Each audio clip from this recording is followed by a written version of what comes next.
I don't talk about this a whole lot anymore, but up until this date, we have sold over $2 million in video games on Amazon alone.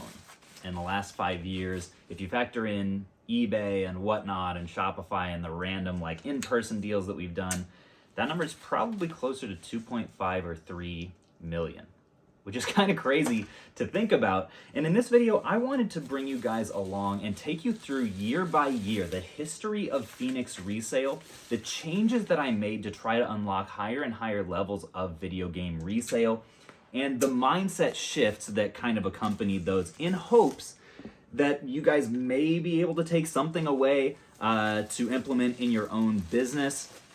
You guys, take a look at this note that I prepared. This is not in typical Renix P-Sale fashion, but look at this. Look at all these notes that I have from the last... A little prepared for this little Phoenix resale vid. So grab some popcorn, sit back, put this on in the background as you are doing something productive.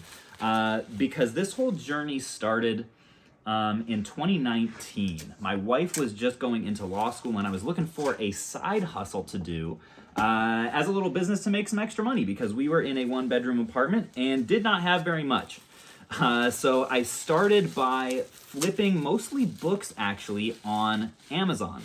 I found a community of reselling creators on YouTube who would just film going to yard sales and thrift stores and estate sales, random places, buying stuff for cheap and selling them for higher. And I just thought to myself, I feel like I could do that, and I could do that potentially starting with not very much money. So I took $500 that I had saved up from, like, I don't know, random birthdays and Christmases and just being a very thrifty person in general. And I used that. I was like, I'm not going to spend anything outside of this to build my resale business. My first flip ever, I remember I went to a Goodwill and I found this big old, it was some sign. It was like Kentucky Hounds or something like that. It looked kind of posh and like fancy. This really big, heavy thing for $5. Took it back and listed it on Facebook Marketplace, and it sold the next day for $40. And from that point on, I was hooked. Every weekend I was hitting the yard sales. Every chance that I got, I was going to thrift stores and eventually book sales, and was just trying to expand my knowledge in any way I possibly could. So the first, by the way, do these all have styluses, Spanky, before I wrap these all up? It should. Okay, you paired them all. The first and biggest thing that I wanted to share from this initial year of reselling is just the value of getting kind of obsessed with what you're doing. If any of you guys are in the initial stages of building your resale business, whether it's video games or anything else, in all of my free time, in my lunch breaks at work, once I got home, if Erica was doing something, I would be watching YouTube videos about how to better know how to flip stuff, different niches that you can get into. Hey, here are the different vintage pocket knife brands to look out for. Or here's this hat that I just found at this estate sale. It's a old Nike one, and I'm going to sell it for $50. Oh man, I need to start looking for that. Every spare moment I possibly could, I was sharpening myself and making myself mentally a little bit better at what I was doing, which was crucial because the reality is I had no idea what I was doing. I need to figure out a way to get this screen to stay on longer. This is going to be very annoying.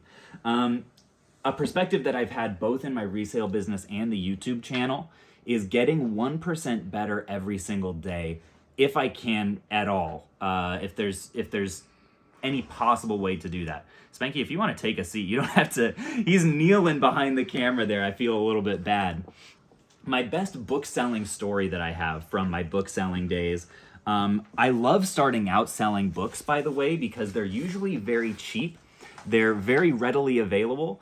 And a lot of people don't really want to do it. So whether you're on eBay or Amazon, if you're willing to get kind of dirty and go to the bottom shelf of a thrift store, start scanning UPCs, start looking up ISBNs, there's a lot of money to be made out there, and there still is today.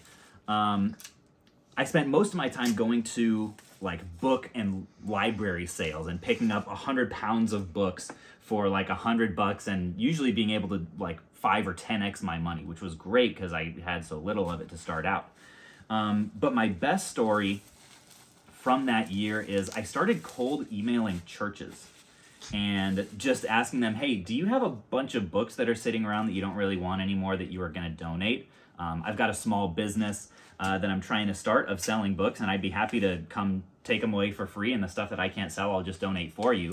Got a few leads that way, but the best one was this woman who forwarded me on to a guy who apparently was a former seminarian, a former professor, had been looking to donate his library of scholarly nonfiction to multiple different organizations, and apparently he had been turned down multiple times because the books were religious and faith-based in nature, and a lot of places didn't want to take them. And he was like, I'm just looking for someone to take them all away. When I realized what I was actually looking at, I tried multiple times to pay him. He didn't want it. He had no interest in payment. He was just, I think he sensed that I was kind of a scrappy young entrepreneur. Long story short, those books ended up being worth $5,000. Various sets of commentaries and textbooks that people use in class. And that's an example of the first principle that I think really helped propel me through my initial years of reselling, which is source differently. You'll see YouTube videos of a lot of people sourcing the exact same way, right? They're spending a day going to yard sales. They're hitting up as many thrifts as they can. And a trend that you'll see throughout the various years of my reselling career is finding different ways to get inventory that other people aren't necessarily thinking about. And cold emailing churches is one of them that I don't think you'll hear from very many other people.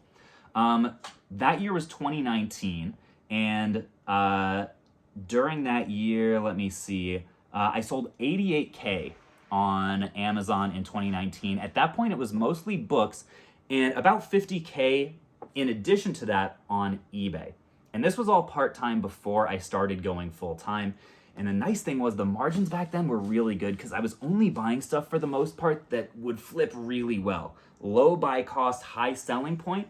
And if you're someone who is starting out with very little money, I can't recommend that model enough. Taking your $2 and flipping it into 10, taking your 5 and flipping it into 50. It's harder to find those kinds of items, but being more selective like that will absolutely pay off. And the other thing that I just want to encourage you guys, anyone who is currently selling part-time, if you are looking to get into this business, I sometimes have people DMing me saying, hey, Caleb, I've been watching your content. I have this job that I hate, and I think I'm willing to make the jump to full-time reselling. I'm just wondering if you have any tips. And every time I'm like, no, don't do that.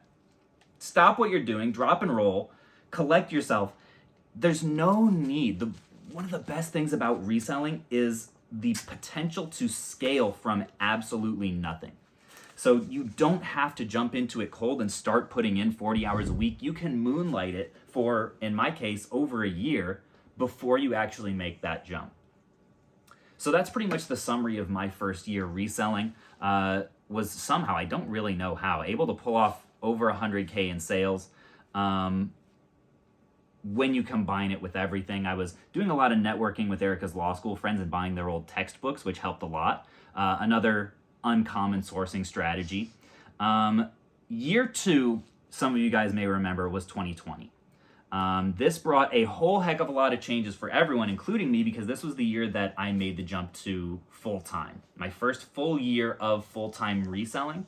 And it's also the year that I started my YouTube channel, just kind of documenting the process. You guys can go back and watch some of my absolutely awful videos of my pawn shop routes that I was doing. Around this time, early in the year, I remember family videos were closing. Pawn shops had really solid inventory. And so I would make these routes of hitting like 10, 12, 15, sometimes even 20 pawn shops or family videos on my way to somewhere, like, grandma's house or whatever. And just buying all the underpriced inventory I possibly could. At this point, I had shifted to primarily video games. That was one shift that I made early on that really helped me. I think another thing that helped me also, like, people ask, hey, should I start with just like one niche or should I go broad? I'm a big fan of starting out much broader and learning the basics of a lot of different categories. That'll help you a lot if you are doing, kind of like a yard sale inventory acquisition method, because the more you know, the easier it is to spot the, like, quickly identifiable high dollar but low in input cost flips. I digress. We're going back to 2020. So that was my primary business model. I didn't see a lot of people, with maybe the exception of Chase After the Right Price, flipping stuff from pawn shops. I think a lot of people are kind of averse to that. But I realized after doing just a couple of these sourcing trips that there was really good opportunity there. Come on, phone. Then, of course, you guys know what happened around the spring. Video game prices went absolutely crazy. We're talking like, one of my favorite stories is I went into a pawn shop and bought all of their Wiis. They had been sitting on these Wiis. They'd been collecting dust on the bottom shelf for literally years. And I was like, hey, if I bought all of these, like, what would you give them to me? This was right when Wii prices were starting to spike, but not that many people were really looking for them. I bought about 20 Wiis for $20 a piece. Spent the next 2 days testing, cleaning, prepping, processing, making sure that they have all the right cords and everything, and sending them off to Amazon. And a couple weeks later, when they hit the warehouse, they all sold within 2 days for between $150 and $200 a piece. Not a single person that I knew of was doing that strategy at the time. And so 2020 brought about some new sourcing strategies for me.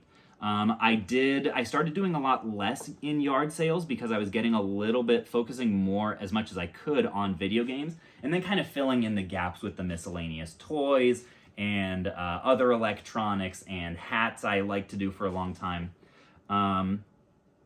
The channel was also growing at this point, and I started another uncommon inventory acquisition method, which was Nintendo Switch trades. Some folks were going out and buying as many Switches as they could because there was a scarcity, and just flipping them immediately, just like scalping them online. I was like, I don't feel great about that. What's a way that I could take these Switches that I do have access to and get somehow profit but not feel kind of scummy about it?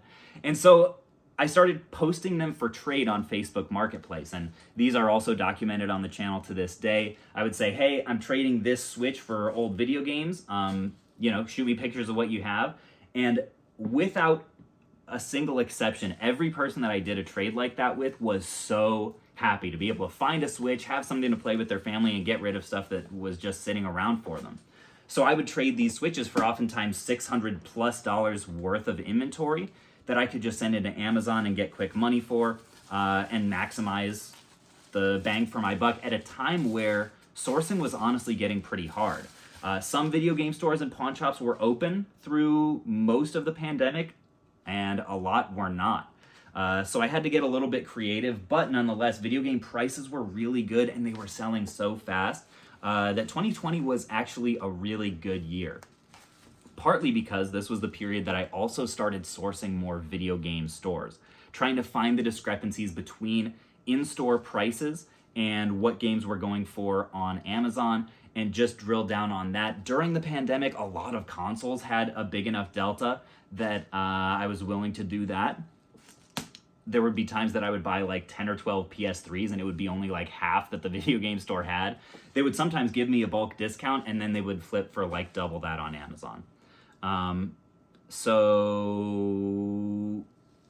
again, strange sourcing opportunities. Not a lot of resellers are really trying to find opportunity within retail establishments that are selling the kind of used goods that they like to sell. That's just not very common. And that year ended up doing $424,000 on Amazon and around $150K more on eBay. So absolutely blew my first year out of the water, primarily because I was doing it full time, and also it was a really good year to be a video game reseller. So there was a good amount of luck involved with just like the pure environmental factors there. But that brings us to year 3. And at this point, I do want to ask you guys, I'm considering doing a video that's a little bit similar to this on the main channel, where I go kind of more in depth. I break down the different platform sales. I bring footage from all of these different years of reselling, and kind of try to illustrate a little bit more clearly with more takeaways what I was learning at each stage in the journey. If that's something that is interesting to you guys, definitely let me know. It'd be something like how to build $1 million resale business. or something, you know, tacky like that. But that brings us to 2021. Again, every single year of this resale business has brought a good amount of changes with it. Some of them for 2021 were, we still had like kind of pandemic level prices on a lot of stuff. Video game prices were very much in flux. At the same time, the channel had grown to an average of about 15,000 views per video. So there was a solid community that was developing around what I was doing and just trying to show, you know, myself being an idiot and trying to figure out this whole video game resale thing, and just, you know, be honest about the mistakes I'm making. And you guys know how we always do it around here. Stop going to sleep, phone. I don't think it's voice activated. New ways of getting inventory that happened this year. I started going to video game conventions. My first 2 conventions ever were in 2021 because they were starting to open back up after everything was closed down. And that was super cool. We did also more retail arbitrage and online arbitrage, buying from GameStop.com or Walmart secret clearance and making videos of that. So they were, I would say, between retail, online, and convention purchases, 3 new ways of acquiring inventory that happened much more in 2021 than previous years, even though prices on the whole were staying kind of steady or maybe going a little bit down from 2020. But also because of the channel's growth, I started just doing trickling here and there collection buys from viewers, which also would help a lot to not only get a lot of inventory at once and not have to constantly go on these pawn shop and like family video and video game store runs, but also to teach me more about different kinds of video games that I wouldn't necessarily, like, hey, this guy had a whole box of like complete ColecoVision games. I wonder what those go for. Or like, this guy had a ton of like obscure third-party GameCube accessories. I wonder, is there a market for that kind of stuff? Do I just, you know, throw it in a trade-in bin? And so a lot of really good learning about the video game niche, I think, was done that way through those like kinds of bulk purchases.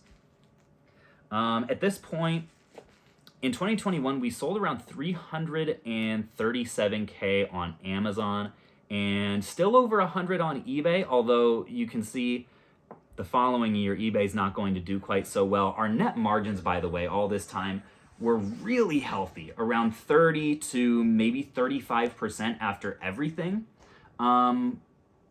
which is really solid overall. 35, it might be like 25 to 30, I would say. That's something that I think anytime you're listening to someone who's claiming to like know something about like business or making money, you don't want to just listen to the like flashy, gross numbers. You want to make sure that they're honest about how much they're actually taking home, because like it's one thing to say, okay, I sold $1 million worth of stuff, but if it's at a 2% margin, you're not actually making all that much money. So at this point, our margins were around 25 to 30% on the, like, you know, 450 to 600K a year that the business was actually selling. And at this point in my career, I remember I was very much starting to understand the value of volume and sell-through rate, and gradually starting to do less and less eBay purchases if I could possibly find enough video game inventory to keep the Amazon business healthy. Because I was starting to see, and you guys might remember this if you've been around for a while, my shed in the backyard was starting to get fuller and fuller of bins of miscellaneous toys that I had maybe listed incorrectly because I didn't really know about them, or low-dollar hats that were just sitting because the photographs were bad, or a bag of golf clubs because I don't normally pick those up and I don't really know how to list them the best, and they had not sold. And I was starting to see the negative impact of the dabbling that I was doing early on, buying a bunch of stuff that I don't really know all that well, and had probably just been like listing poorly, or they were just bad buys in the first place. But at the same time, I noticed some of the video games that I was buying, the Wiis and the miscellaneous consoles and the, GameCube games that I was buying were selling super fast and for super consistent pricing.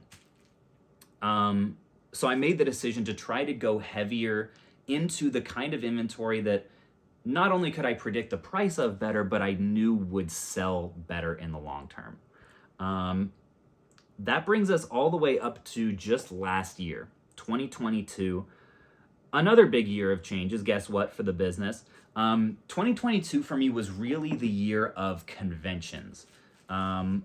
I don't even know how many conventions that I went to, but the channel was large enough at this point that some of them I got invited to, and I started recognizing that, okay, not only is this a great place to go to have access to unprecedented levels of just raw games on the floor at any given time, but it's also a cool way to meet up with different viewers of the channel who might live in, the Midwest, and I'm at a Midwest show, and now I can meet up with them and like buy some stuff. And just like a cool opportunity for not just buying, but also connections, and I ate it up. Also, 2022, if you guys remember, was the year that Whatnot dropped. Probably the single biggest shift in our selling strategy to date, because at this point, the other big change of 2022 was that Spanky came on as a part-time worker. You want to go selfie mode and talk about what you remember from that point? Boo. Wow, I didn't think it was that bad. Boo! I'm booing myself. What am I supposed to say? What do you remember about like working part-time in the spare room? The spare room. I usually tripped over stuff. There were intimidating law books in the office. We had a nice little 4x4 space to sit in. What I remember most is just not really knowing what I was looking at, because I didn't have much experience in video games. Well, and to be fair, we also were selling at that point still a lot of different stuff. Like I remember one of the first big lots that you processed was like 3 tubs of Disney watches. Yes. Yeah, that I randomly bought from a pawn shop for like $3 each. I photographed those at my house. And the hardest part was, at that point, for a very brief period, we were selling on Amazon, eBay, and Whatnot. And I quickly realized this is just not sustainable, not only as a general business practice, but just for 1.5 full-time employees, to teach someone 3 different selling platforms at the same time who's never resold before just didn't make any sense. So we stopped selling on eBay entirely and put everything that we couldn't put on Amazon onto Whatnot. And I guess that's just... the takeaway from that would just be like analyzing at every moment what is working well and doing more of what works, and also recognizing the limitations of like your current, either yourself psychologically, or if you have any staff. Like I didn't even, like in retrospect, a lot of the stuff that I was buying for eBay, I didn't even have the expertise to sell well. So how in the world am I going to teach someone else to sell it well when I don't even know like item specifics? I don't know what people look for. It just didn't make a lot of sense. So 2022 was the year where I pretty much stopped buying everything randomly and focused just on video games, and I stopped listing on eBay and focused just on Amazon and Whatnot. Those were 2 of the big changes that came. What else happened in 2022? I did want to say, like, I wanted to talk a little bit about my general philosophy of, like, this is where, lean in a little bit, guys, because this is really important. When you're starting out reselling, and even if you're 5 years into your journey, it's really important to ask the question to yourself of, what is the optimum outcome? What are you building towards? What do you want in terms of the lifestyle and the income and just the general potential of the business that you're building?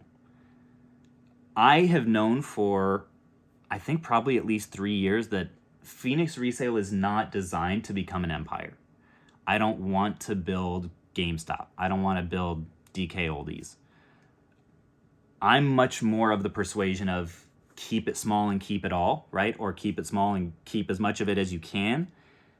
Because I'm trying to scale this business to like my and Spanky's limits, basically, and not try to have to hire a bunch of people and have huge warehouse overhead and deal with staff turnover and all of the problems like insurance and property and blah, blah, blah, like the million kinds of overhead that come with a large facility. So I would encourage anybody watching to ask yourself, like, what's the optimal end goal? What are you trying to optimize your business for? Is it overall profits and scale, or is it lifestyle? Because that question will significantly dictate the kinds of actions that you take and the decisions that you make along the way while you're trying to grow and become a better reseller. Last year, in addition to hiring our first ever part-time employee, because at that point I already had a contractor or two in Riff, our illustrious editor of the main channel, and Brittany, our thumbnail designer, but no actual like part-time employees. Not only did that hire happen, but we also moved into this space from the 2 spare rooms in our old house to the better part of a basement in this one. I think probably at least doubled our space. And that was an absolute game changer. Not only because at this point the business is much more separate from like the main part of the house, but also it's just kind of nice to have room to expand and move around. Last year was by far our best sales year in total, likely because of the extra manpower and the better space and, you know, all the factors that I just talked about. Also the narrowing specialization. We sold $501,000 on Amazon and $100K on Whatnot, and a little bit sprinkled in on eBay from the beginning of the year. The margins were slimmer, partly because of the higher overhead. Probably looking more at like 20 to 25% for 2022. So even though the revenue is going up, the take home is staying pretty similar, honestly. That brings us all the way to this year, 2023, and already so far we've undergone multiple significant new changes. The 3 biggest ones are: 1, Spencer came on full time; 2, we stopped taking consoles at all in our whole business. Like, theoretically, if we were to buy a large collection, we wouldn't say like, no, we're not taking those. We'll take them and most likely just sell them immediately to a game store. We're not taking amiibos, collector's editions. The number of games that we're taking is significantly smaller. And also, in order to supplement buying more of only the games that we like, we created our buylist program, which at this point, I was just checking, we've spent about between $40,000 and $50,000 buying stuff from you guys in packages every Tuesday and Thursday. That's pretty much what we spend the day doing, is unpacking stuff and like looking at condition and cleaning it all and sorting it onto these shelves to eventually go off to Amazon. So our business model has entirely shifted again. And the trend that you guys may notice, that's one trend that you may notice, is me not wrapping up and getting actual work done as I'm talking about this stuff. The trend that you guys may notice across all of the years is that over time, we've gotten narrower and narrower in the kinds of stuff that we're taking. Initially, I was dabbling in all kinds of stuff, as I mentioned before. And I think that's a fantastic way to start. I would highly recommend it. Because you'll learn the kind of stuff that you like to sell, what's interesting to you, what's moving quickly, what is low friction, what's enjoyable. But over time, as you figure it out, as much as it's possible to narrow your focus, your ceiling, I believe, goes up and up and up, because suddenly you don't have to structure for flipping knives and poofy jackets and printers and Spanky's bathwater all at the same time. You only have to learn and account for 1 thing or 3 things or 4 things that are all kind of related.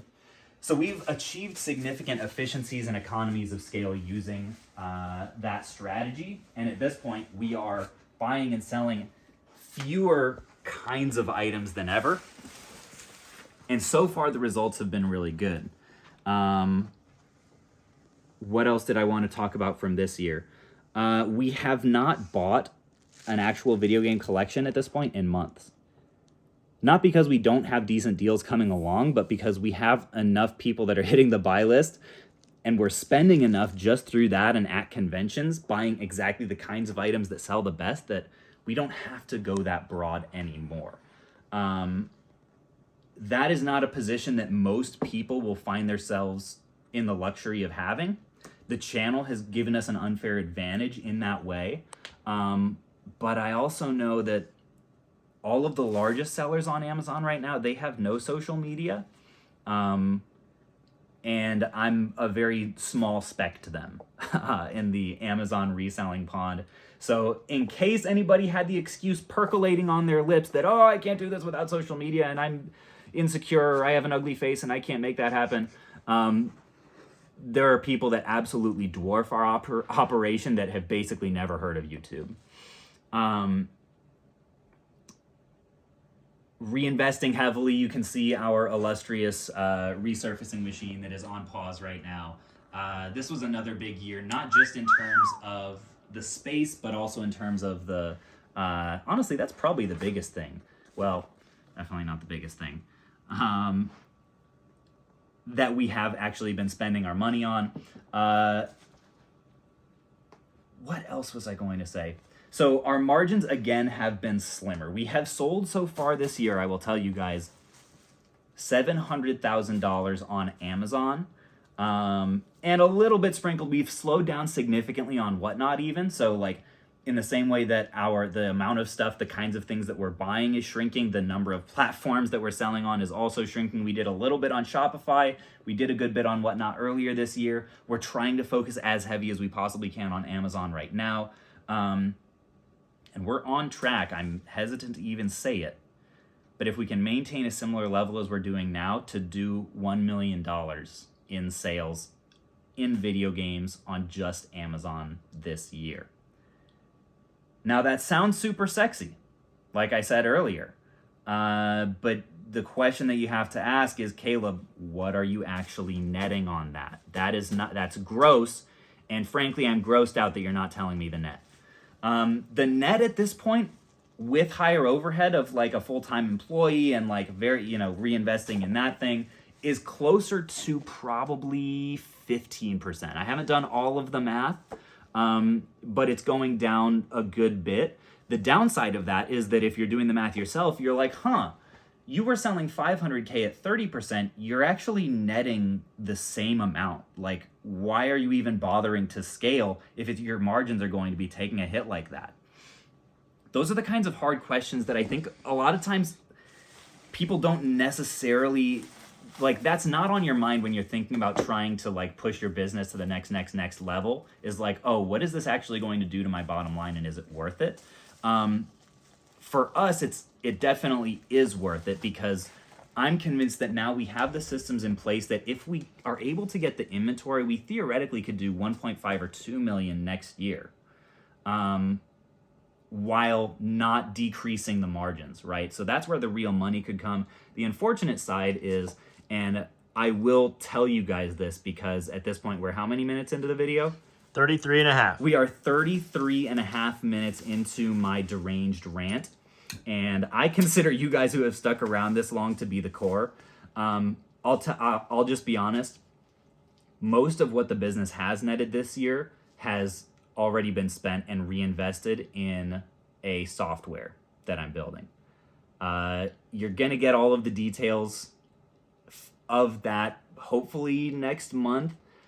I'm hoping that a big thing that 2024 brings is just making video game flipping easier and more frictionless for all of our video game reseller friends, and making this buylist program even more easy and approachable, and hopefully financially sustainable, because it's been an expensive thing to develop. But like I said, by the end of this year, I think that investment will be paid for, and we'll have the capacity in place to do a good bit more than we ever even have.